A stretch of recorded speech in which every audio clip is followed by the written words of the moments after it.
बैसाख के महीने में पीला चंदन को घिसकर थोड़ा सा उसमें गुलाब की पत्ती का रस डाला या गुलाब का इत्र डाला या गुलाब जल डाला। घिसने के बाद वही चंदन बेलपत्री के वृक्ष के नीचे त्रिपुंड लगाने आता। उसी त्रिपुंड की उंगलियां शंकर भगवान की शिवलिंग पर लगाने, उसी उंगलियों को लाकर जो दमे का मरीज होता है, जिसको थोड़ा चलने पर सांस फूल जाती हो, दम भर जाता हो, सांस बहुत ऊंची नीची होती हो, दम भरा दम पर नीचे हो रहा हूं, तो उसके हृदय पक्ष स्थल पर लगा देने पर और एक कंठ के भाग में लगा देने पर, महाराज यही बैसाख के महीने में कर देने पर उसको फिर धीरे धीरे दम भरना बंद हो जाती है, श्वास का मरीज धीरे धीरे ठीक होने लगता है। फिर दम को खींच के लिए बैसाख के महीने में पीपल के वृक्ष के नीचे, बेलपत्री के वृक्ष के नीचे, तुलसी के पौधे के नीचे, आंवले के नीचे, वट वृक्ष के नीचे, शमी वृक्ष के नीचे जल चढ़ाने का महत्व हमारे यहाँ बैसाख शिवरात्रि शिव महापुराण में मिलता है। क्यों महत्व है बैसाख महीने? स्कंद पुराण में बैसाख महत्तम कहा गया।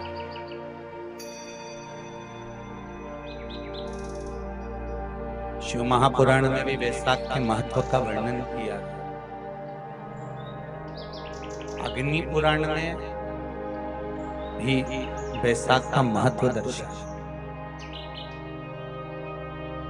इतना क्यों इतना महत्व? जिसको माधव मास भी कहते हैं, बैसाख को केवल बैसाख मास में माधव मास भी कहा जाता है। कितना महत्व उसका, कितना।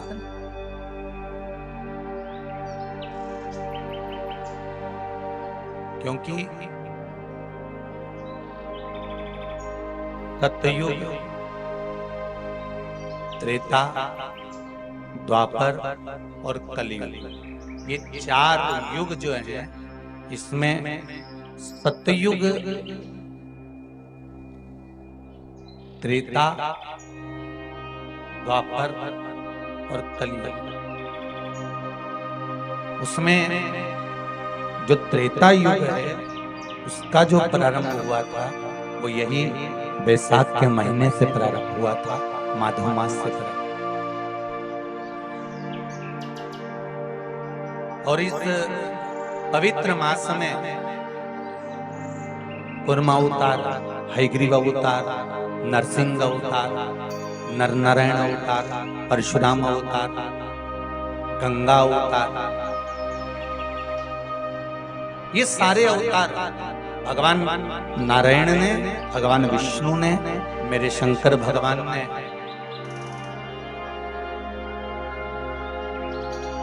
सरंभेश्वर अवतार, ओमकार अवतार, मल्लिकार्जुन अवतार, भीमाशंकर अवतार, मेरे शिव ने इसी बैसाख के महीने में प्राप्त किया। मेरे नारायण ने परशुराम अवतार, नारायण अवतार, स्वयं हयग्रीव अवतार, कूर्म अवतार, नरसिंह अवतार, ये सारे जितने अवतार हैं मेरे भगवान विष्णु ने इसी बैसाख महीने में प्राप्त।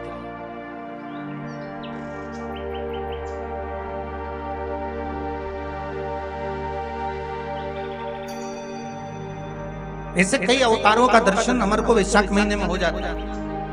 और उसी वैशाख महीने की मात्र एक शिवरात्रि का स्मरण कर लेना, मात्र एक शिवरात्रि के दिन भगवान शंकर पर एक लोटा जल समर्पित कर देना, मात्र शिवरात्रि के दिन भगवान शिव की आराधना कर लेना या शंकर का भजन कर लेना, स्मरण कर लेना, शंकर को बेलपत्री का प्राप्त किया गया जल प्रदान कर देना, उसकी क्या महत्ता हो। बेटा अगर गलत मार्ग पर जा रहा है, बेटी अगर गलत मार्ग पर जा रही है, बच्चे अगर गलत मार्ग पर जा रहे हैं, घर का कोई सदस्य कहीं मदिरापान में, कहीं वेश्यावृत्ति में, कहीं जुए में, कहीं मांसाहार में, कहीं डब्बा में, कहीं आदि आदि गलत मार्ग पर पड़ रहा है, जुआ खेलने बैठा है, पत्ते खेलने बैठा है, कुछ गलत काम करने बैठ रहा है, और तुमको थोड़ी सी भी भनक लग जाए, थोड़ी सी भी भनक लग जाए कि ये व्यक्ति गलत मार्ग पर जा रहा है, संभलना। और संभलना क्या, प्रयास करना, उसको सत्संग तक ले जाओ, उसको कहीं कथा तक, सत्संग तक, मंदिर तक, देवालय तक, शंकर के दरवाजे तक लेकर जाने का प्रयास। गलत मार्ग पर चलने वाला व्यक्ति अगर शंकर भगवान पर एक लोटा जल, मात्र थोड़ा सा इत्र डालकर, कोई भी इत्र जो तुम्हारे पास में हो वो डालकर, अगर इत्र भी ना मिले तो किसी फूल की पंखड़ी को डालकर शिव को समर्पित करने लगता है, महीना भर लगता है, तो उसका मार्ग विभाजन हो जाता है, गलत मार्ग से सत्य मार्ग की ओर चले जाओ। आप उसको शिव भक्ति में लगा दो, आप उसको शंकर की भक्ति में लगा दो, आप उसको शिव स्मरण में लगा दो, आप उसको शिव भक्ति की ओर लेकर चलो।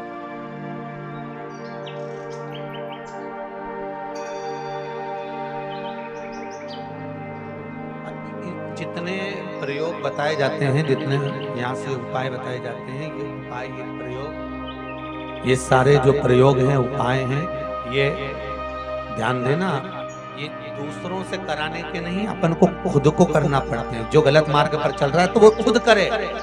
कई कई माताएं पूछती है, गुरुजी महाराज छोरा तो कहीं नहीं करेगा, तो मैं कर लूं कहीं?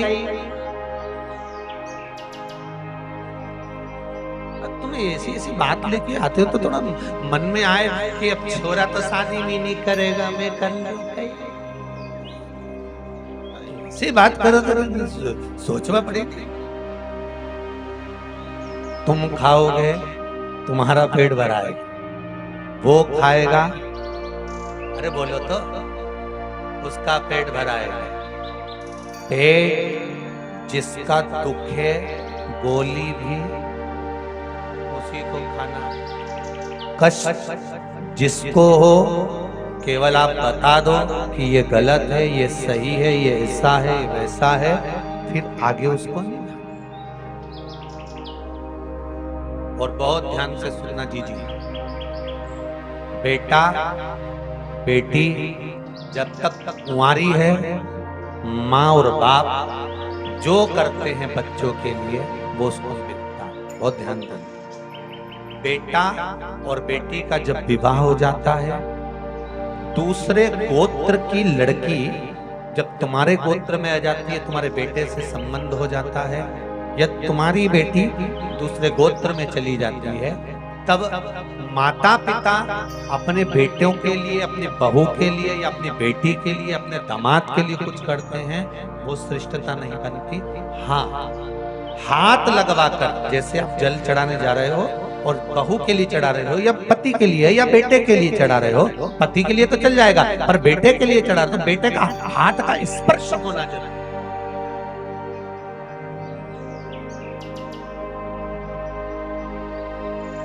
या फिर बताकर करो। एक माँ ने लिखा था पत्र, शायद पढ़ा भी था, कहीं रायसेन की कथा में पढ़ा था, तो एक माँ ने लिखा था कि गुरुजी वो मैंने बेटे के लिए पशुपति व्रत करा और मेरा काम नहीं हुआ, तो मैंने उस पत्र जब आया तो पत्र का जवाब लिखकर भेजा।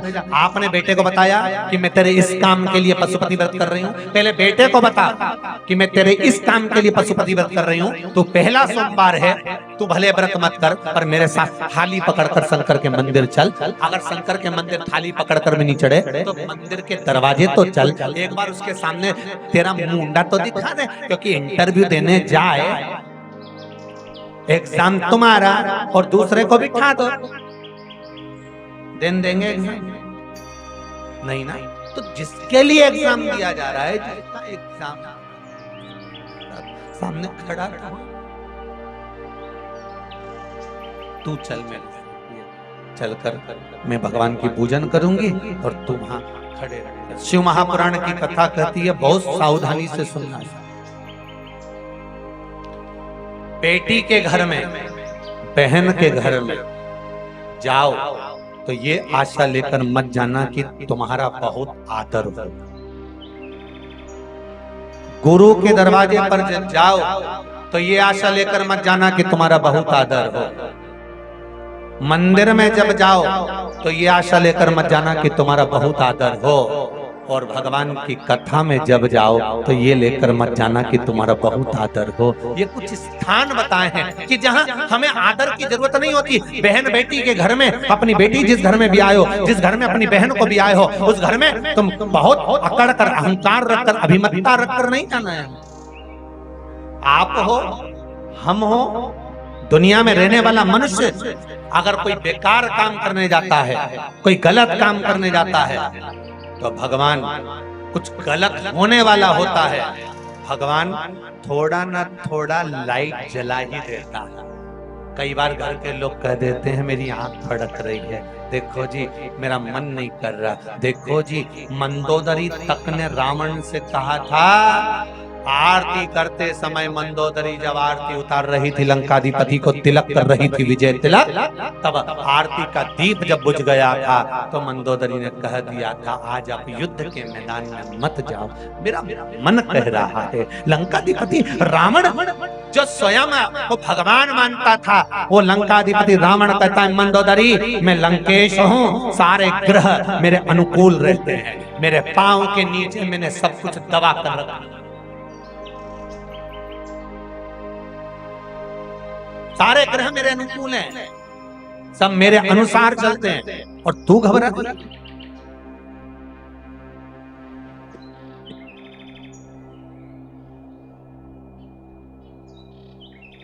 मंदोदरी तू चिंता मत कर, तेरा पति विजय होकर आए।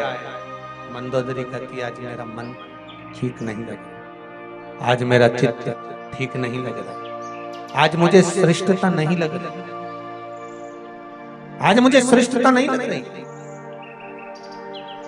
आज मेरा चित्त, आज मेरा मन, आज मेरी बुद्धि श्रेष्ठ नहीं मान रही। और मेरी माताओं, मेरे भाई, इस पावन कथा में जितने लोग बैठे हैं आपको भी कहूंगा, जब कोई गलत होने वाला होता है भगवान बत्ती सबकी जलाता है कि देख बच्चा ले, रोक ले।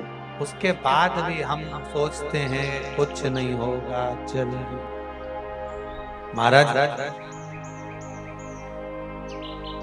जैसे देवराज ने भगवान शंकर के मंदिर में पहुंचकर मात्र कुछ देर की शिव महापुराण की कथा सुनकर बेलपत्री के वृक्ष के नीचे अपने प्राणों को त्यागा तो शिव के ही धाम पर चला गया शंकर के धाम। उसी तरह एक बड़ी सुंदर कथा था। कुशकेतु नामक एक राजा हुए, जिनके घर में एक पुत्र हुआ जिसका नाम था हेमकांत। क्या नाम था? जम के बोलो जरा, हेमकांत। एक पुत्र हुआ जिसका नाम हेमकांत।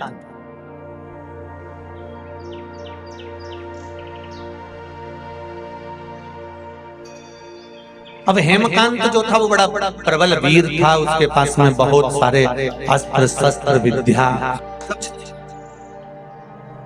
सारा ठाट उसके पास में।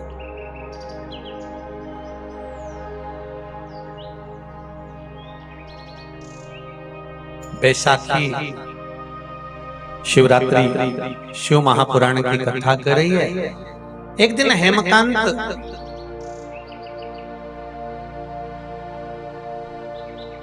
एक हिरण को मारते समय, मृगा करते समय जाते जाते जाते जाते घोर जंगल में पहुंचा।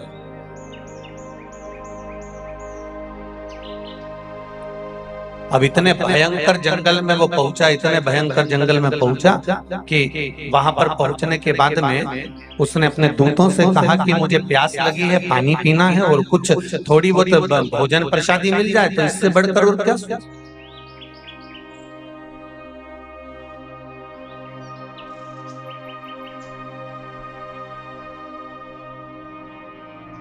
जाओ जरा भोजन की व्यवस्था देखिए। पानी की व्यवस्था देखिए,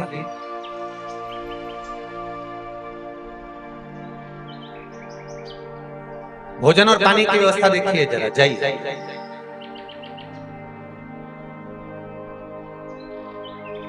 बैसाख का महीना अगर किसी को एक गिलास पानी भी पिलाने का मौका मिल जाए ना, तो समझ लेना कि तुमने गंगा जी की 100 डुबकी लगा ली। हेमकांत गए थे मृगा करने के लिए, और हेमकांत गए और जितने उनके साथ में गए थे वो सब देखने के लिए गए कि भोजन मिल जाए, पानी मिल जाए। कहीं गए और जाने के बाद उनको कहीं मिला नहीं कुछ भी, वापिस लौट कर आ गए। तो हेमकांत आगे जाते जाते जाते जाते उनको एक सुंदर आश्रम मिला,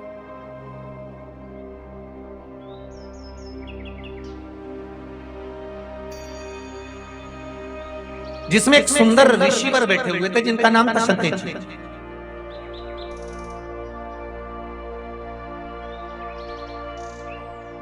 और जब वहां जाकर उन्होंने देखा कि मैं आया और मेरा कोई आदर नहीं, जैसे श्रीमद् भागवत कथा में आता है कि राजा परीक्षित जब गए और शमीक बाबा के आश्रम पर पहुंचकर जल की याचना करी और जल नहीं मिला। इन्होंने तो याचना भी नहीं करी कि मुझे जल चाहिए, इन्होंने तो जाते से बस वहां पहुंचने के बाद इनके मन में आ गया कि मैं यहाँ पर आया हूँ और मेरा आदर होना चाहिए। शिव भक्ति। और हेमंत कांत जी पहुंच गए शर्त जी के यहाँ। शर्त जी ऋषि तप में लीन थे, ध्यान नहीं, इन्हें याचना नहीं। राजा परीक्षित ने तो याचना करी थी कि मुझको जल पिला दीजिए, मुझको प्यास लगी है, पानी लाओ। शमीक ऋषि के आगे कह रहे,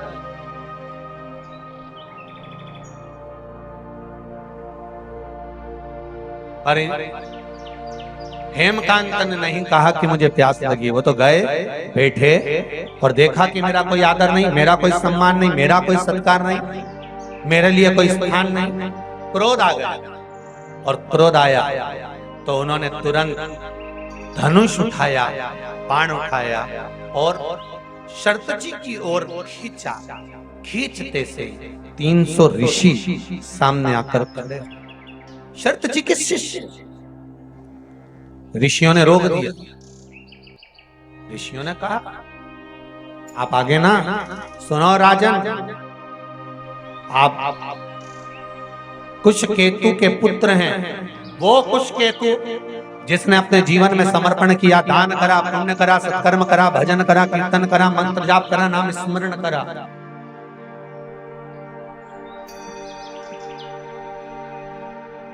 आप कुशकेतु के पुत्र हैं। राजा, यदि आप ये गलत करेंगे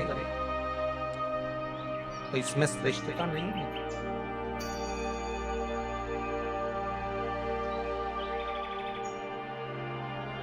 राजा, मैं तो केवल आपसे इतना कह सकता हूं कि ये जो धनुष पर आपने बाण चढ़ाया है,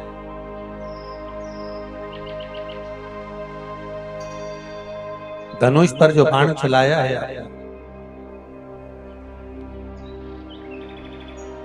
ये धनुष का चढ़ाया हुआ बाण आप उतार लीजिए नीचे। ये ठीक नहीं है,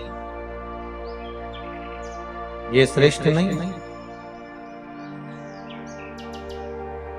सामने जो तप करने बैठे हैं ये जानते नहीं आपको कि आप आए हो।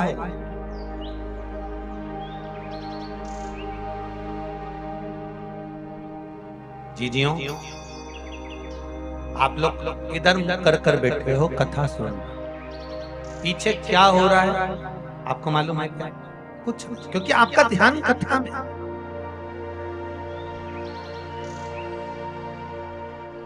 शर्त जी ऋषि का और उसके साथ, उनके साथ में रहने वाले जितने संत साधु सन्यासी तपस्वी साधक उपासक थे, शर्त जी के जो साथ में है तो उनका मन भी सत्संग में लगा हुआ।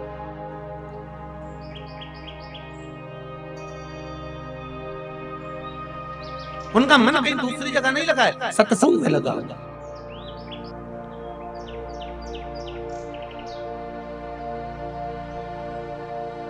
और जब सत्संग में मन लगा हुआ है तो दूसरी जगह मन जाएगा कहां? फिर कहूंगा एक बात, शिव जी के मंदिर में अगर एक लोटा पानी लेकर जा रहे हो तो दिल भी शंकर के पास लेकर जाओ।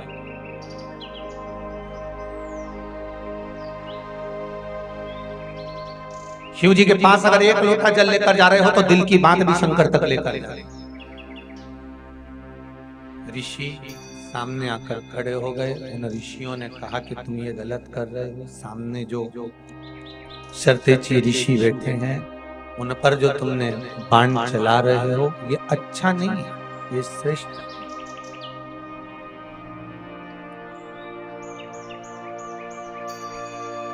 समझाया, नहीं माने, तब क्रोध आया, गुस्सा आया। और गुस्सा और क्रोध जब आया तो फिर शरतेची पर तो बाण बाद में चलाया। पहले जो 300 ऋषि रोकने आए थे ना, उन पर बाण साधा। और एक बात अपनी जिंदगी में उतार कर रखी है, जब आप किसी को सतमार्ग बताएंगे, अच्छा मार्ग बताएंगे, सतमार्ग की ओर लेकर जाएंगे, अच्छे मार्ग की ओर लेकर जाएंगे, सतमार्ग की ओर अग्रण्य बढ़ेंगे और कहेंगे कि ये गलत है और ये सही है, जब आप बताना चालू करेंगे तो हो सकता है दुनिया की निगाह में आप गलत। हेमकांत जी को समझाने वाले जो ऋषि थे 300, उन पर क्रोध कर दिया। सतमार्ग बताने वाला हमेशा बुरा ही लगेगा। होटल ले जाने वाला अच्छा लगेगा, मदिरा पान कराने वाला अच्छा लगेगा, किटी पार्टी में बैठना अच्छा लगेगा, पर सत्संग में बैठना अच्छा नहीं लगेगा। जो तुम्हें ज्ञान का उपदेश दे, जो तुम्हें समझाए, जो तुम्हारे मार्ग को स्पष्ट कर सुंदर मार्ग की ओर लेकर जाए, वो तुमको अच्छा नहीं लगता।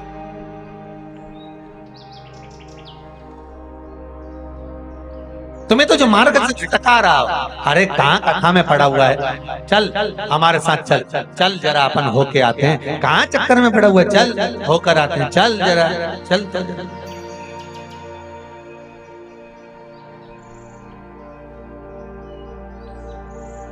सुख क्यों ना मिले, आनंद क्यों?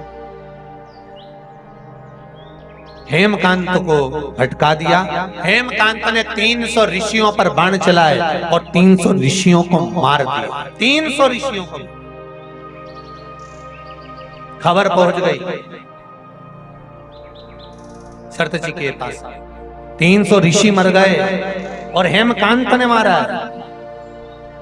और कुछ केतु का पुत्र जो साधारण नहीं है, कुछ केतु, उनके दानी पिता, पुण्यवान पिता, सतकर्मी, भजनावली, कीर्तनी, स्मरण करने वाले, नाम जाप करने वाले, मंत्र जाप करने वाले, ऐसे पिता का पुत्र इस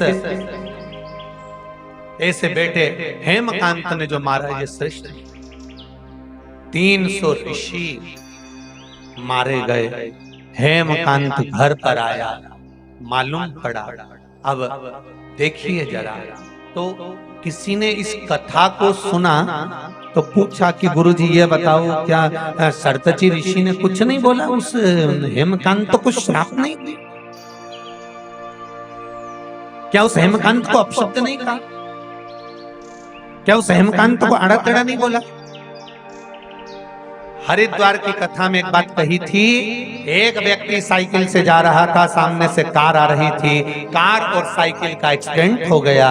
एक्सीडेंट हुआ तो कार वाला व्यक्ति नीचे उतरा, साइकिल वाले से अपशब्द कहने लगा, तू देख कर नहीं चल सकता, तुझे दिखता नहीं है, तू अंधा हो गया है, तेरी आंखें नहीं है क्या? और वो साइकिल वाले पर चिल्लाया। साइकिल वाला एक साइड हो गया। उस साइकिल पर उसकी पत्नी भी बैठी हुई थी। पत्नी ने कहा, तुम चुप रहते, ये अच्छी बात नहीं है, तुम्हें कुछ जवाब तो देना था, तुम्हें कुछ कहना तो था, तुम्हें आड़ा टेढ़ा तो बोलना था। वो इतनी बड़ी बड़ी बात कर रहा था, तुमको अपशब्द कर रहा था, गलती उसकी थी, सब कुछ गलती उसकी थी, और तुम साइकिल पर अपन दोनों जा रहे हैं, कम से कम कुछ बोलना तो था। इतने में पति बोला, तो चुप रहे, बोलकर क्या करना, क्या करना बोलकर?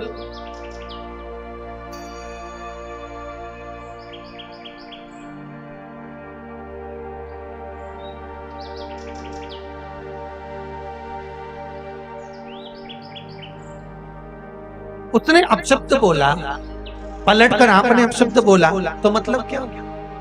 पति ने अपनी पत्नी को समझाया। पत्नी बोली, मैं बोलूं क्या, तुम नहीं बोलो तो? पति बोला, तेरे हाथ जोड़ूं मत, बिल्कुल मत।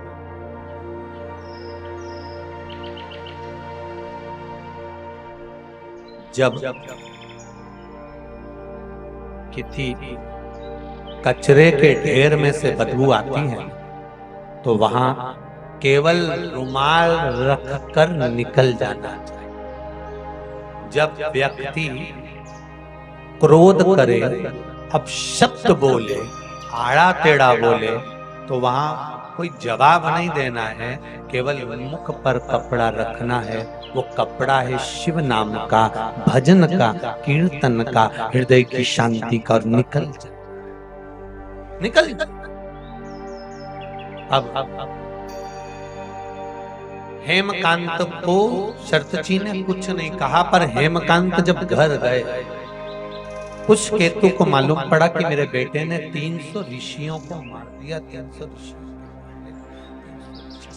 हो गए, 300 ऋषि के प्राण, 300 ऋषि समाप्त हो गए। ब्राह्मण हत्या माथे चढ़ गई है हेमकांत। कुछ केतु ने अपने नगर से बाहर निकाल दिया। कुछ केतु ने कब तक जाओ, अब तुम्हारी कोई जरूरत नहीं है, क्योंकि तुम्हारे माथे पर ब्राह्मण हत्या चढ़ गई है, पहुंच गई है, ब्राह्मण हत्या तुम्हारे सिर पर आ गई है, अब तुम चले जाओ, अब तुम जाओ। हेमकांत को भेज दिया, जाओ, अब तुम्हारे यहां कोई काम नहीं है, निकल जाओ बाहर। बैसाख शिवरात्रि, शिव महापुराण की कथा कहती है, हेमकांत बाहर गए, जंगल जंगल डोलते रहे।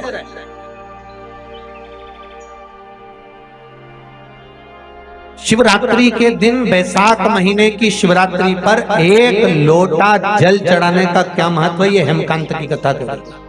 उसको समझ लेना जरा अच्छे से। स्कंद पुराण, अगर कोई आपसे पूछे कि सीहोर वाले महाराज ये हेमकांत की कथा काय में से बोल रहे हैं, तो आप कह देना स्कंद पुराण में से बोल रहे हैं। बैसाख महत्तम,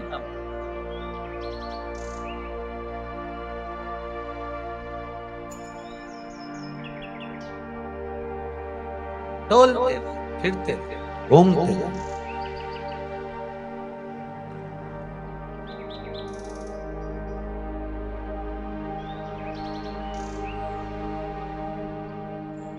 और घूमते घूमते घूमते घूमते 28 साल निकल गए हेमकांत। 28 वर्ष, 28 साल हो गए थे हेमकांत को वनों में विचरण करते करते, घूमते घूमते घूमते घूमते घूमते घूमते 28 साल के बाद में एक वृक्ष के नीचे बैठे हुए थे।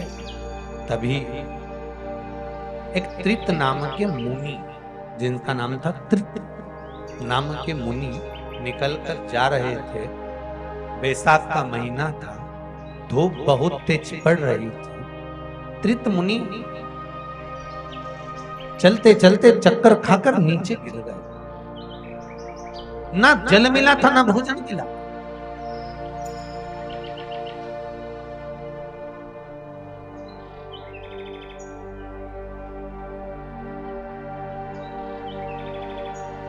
जब चक्कर खाकर नीचे गिर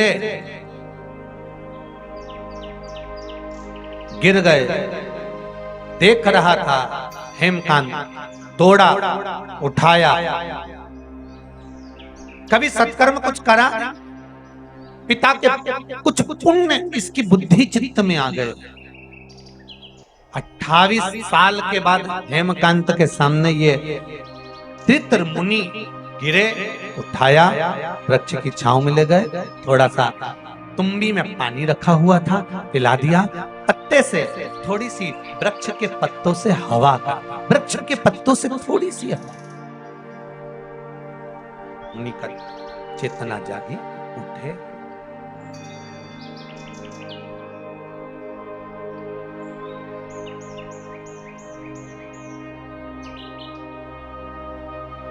मुनि ने कहा, हमको लगता है आप कोई राजकुमार हो, आप कोई साधु या सन्यासी या संत या साधक नहीं लगते, आप राजकुमार लगते, आप कोई राजकुमार हो। हेमकांत ने अपने हृदय की बात धृत मुनि के चरण पकड़कर रोकर कह दिया। धृत मुनि ने कहा, देखो 300 ऋषि तुम्हारे हाथों से मरे, कर्म का दंड तो भोगना पड़े। तो सब इस बात का स्मरण रखना कि ये मत सोचना कि तुम्हारे कर्म का दंड कोई दूसरा भोग लेगा।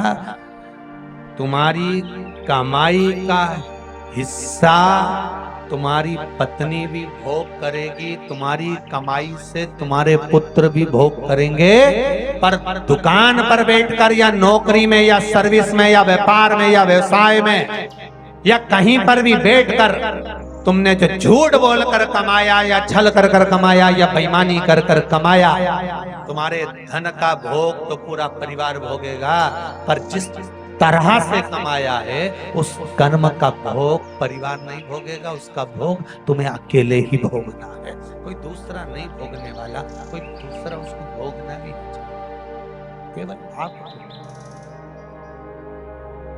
अरे हेमकांत,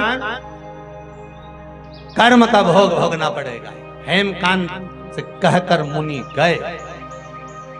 जाते से मुनि ने एक बात कह दिया, एक शब्द कहकर जा रहा हूं। हेमकांत, बैसाख के महीने में शिवरात्रि पड़े, 1 लोटा जल तू लेकर जाना, शिव जी को समर्पित कर देना। सत्य कहता हूं 300 ऋषि के पाप भी माथे पर होगा, अंत समय में झेल।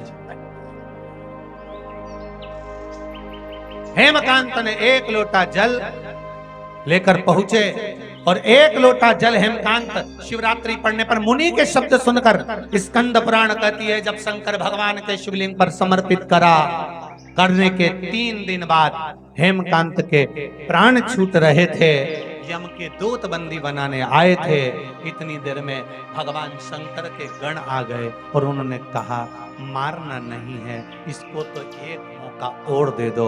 और राजा कुशकेतु के पास सूचना गई और कुशकेतु ने जाकर उसी समय, उसी पल, उसी घड़ी, उसी क्षण अपने पुत्र को वापिस लाकर राज सिंहासन पर बिठा दिया। और हेमकांत ने पूरे नगर में सूचना कर दी कि बैसाख महीने में जो शिवरात्रि पड़े, मुझे जो फल मिला है कि 300 ऋषि मेरे हाथ से मारे गए थे, उसके बाद भी शंकर भगवान के गणों ने मेरी रक्षा कर ली यमदूतों से।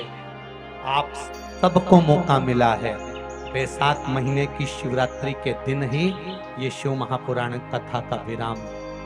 हम भी सुबह के समय पर रतलाम नगर का जो भी शिव मंदिर होगा, जो भी एक शिव मंदिर होगा, उसमें हम भी सुबह के समय जाकर जल चढ़ाएंगे।